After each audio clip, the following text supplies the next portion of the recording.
What up, dudes? It's your boy Isaac. And guess what I saw? Black Mirror. It's a 6-part anthology. Alright? It's definitely something I recommend. Here's the scoop. Oh, snap! Guess what I saw? Oh, snap! Guess what I saw? Oh, snap! Guess what I saw? Alright, episode 1, Nosedive, basically centers around Bryce Dallas Howard, and basically she lives a happy life. This society basically, however, relies heavily on likes, like the social internet likes that you get on Facebook for validation.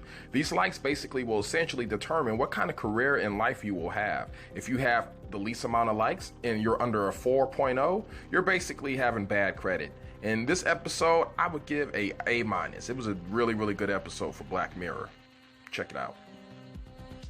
The second episode was a little bit more toward my cup of tea. Okay, so it's called Playtest. The third episode brings us a thrill-seeking globetrotter played by Wyatt Russell who visits Britain and hooks up with this girl named Sonia Wright.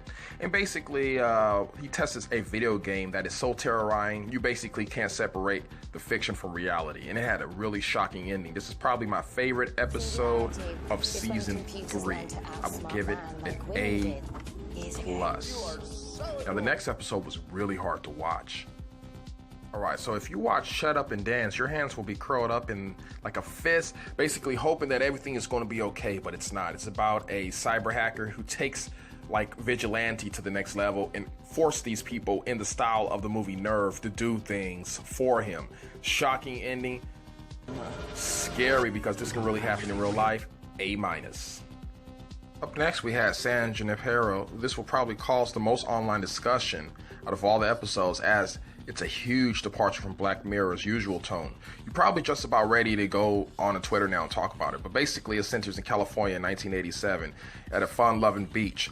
The ending will shock you. If you thought heaven was real, just imagine basically dying and having your mind uploaded into the internet for all eternity. What's that mean? Yes, hands down, this episode gets an A as well. Up next, we had Men Against Fire, and essentially this episode takes place in a not too distant future where technology has come to the point where, you know, they can literally have soldiers kill whoever they want, and the soldier will not basically have any remorse because they see mutants, and that was basically the twist of this episode. Overall, I thought it was compelling, but it was kind of predictable. B+. And then last but not least, we had Hated in the Nation, which really felt like an X-Files episode, and I love X-Files. Now, Charlie Brooker says that James Hall, aka Doctor Who and Penny Dreadful, has given it a really interesting near-future noir look, and I really saw that when I was watching this episode. I'll give it a solid A. So overall, Black Mirror does not do any wrong. It's definitely a show that I recommend. Again, it's on Netflix. It's like Tales from the Crypt, but from a science fiction aspect. And it's definitely something that I think a lot of people will love. So anyways, if you guys like what you hear and you want to hear more, subscribe for a brother. I appreciate all the love and feedback. One love and deuces. I'm out.